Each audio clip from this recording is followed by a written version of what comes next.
everyone, I'm just another car girl and this is how to drive a manual car. Not only does driving a manual car make you feel more in tune with your car, but it's also way more fun once you get it down.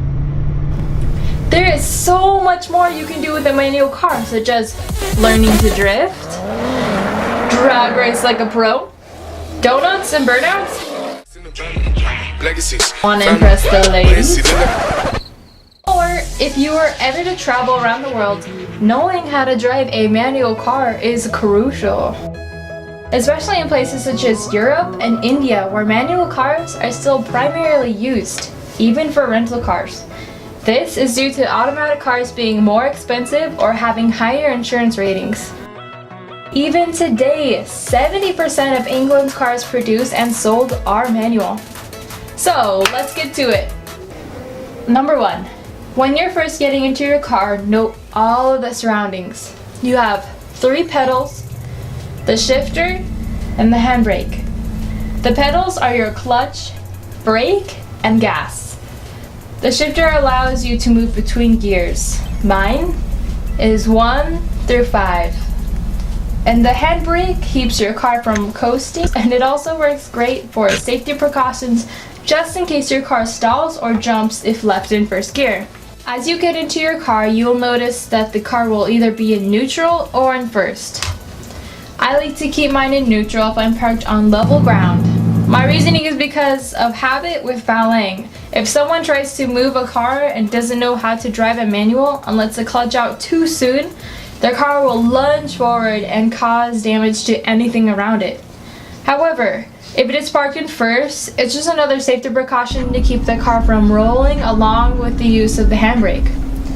And then there's the handbrake, which controls the rear wheel brakes to keep your car from rolling. Number 2. Starting the car is as easy as CBH. CBH standing for clutch, brake pedal, and handbrake. Compress the clutch completely in, place your foot on the brake. At this point, if you're still new to starting a manual car, I will leave the handbrake on just in case you stall. But once you're ready to start driving, drop the handbrake. Keeping your feet on the brake and clutch, make sure the shifter is in neutral. It should move freely and be in the center. Now think of this as your safety zone. As long as it's in neutral, the car will not stall if you release the clutch pedal. After, take the shifter and place it in first, which is going to be all the way to the left and up. Number 3, driving. Now, first gear will always be the most challenging gear to start off in, but here are some tips that have worked best for me. My father taught me that driving a manual car is like dancing, keeping your feet moving in unison. As you begin to take your foot off the clutch, slowly with your right foot begin compressing the gas pedal until the car begins to roll. Then remove your foot from the clutch and repeat this process as you change gears. Now, this would be wonderful if I was a great dancer, but I'm not. If that doesn't work for you, here's another way. Matt Chippy, my friend, taught me an easier way. Look at the RPM needle and apply consistent gas until the needle hovers at exactly 1.5 to 2 RPMs, depending on what car you have. And while keeping this consistent, release the clutch pedal until you feel the car starting to roll, then apply more gas and release the clutch. This is also great to get down once you get used to driving because it helps you find that quote-unquote sweet spot where you can keep your car constant and still so you don't roll back when you're on a hill. Once you get rolling, there are 2 things that you can focus on when it comes to upshifting: your speed dial or your RPM range. Every time you want to shift or coast, compress the clutch pedal and take your foot completely off the gas at the same time. Speed. Generalizing your miles per hour with what gear you're in. So here's an example with my car.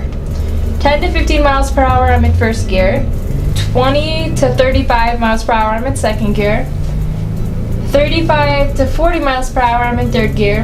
And then 45 to 65 miles, I'm in 4th gear. And then anything over 65, I'm in 5th gear.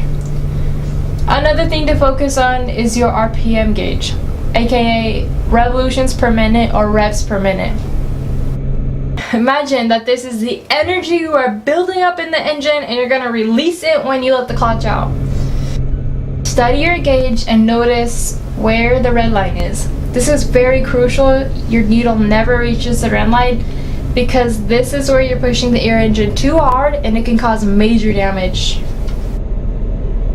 My Z has a long gear ratio, so I change gears at 3.5 RPMs to 4 because that's when it catches best.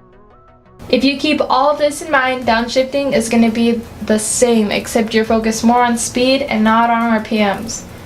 If you want to learn more in depth about how to downshift, make sure you subscribe for more.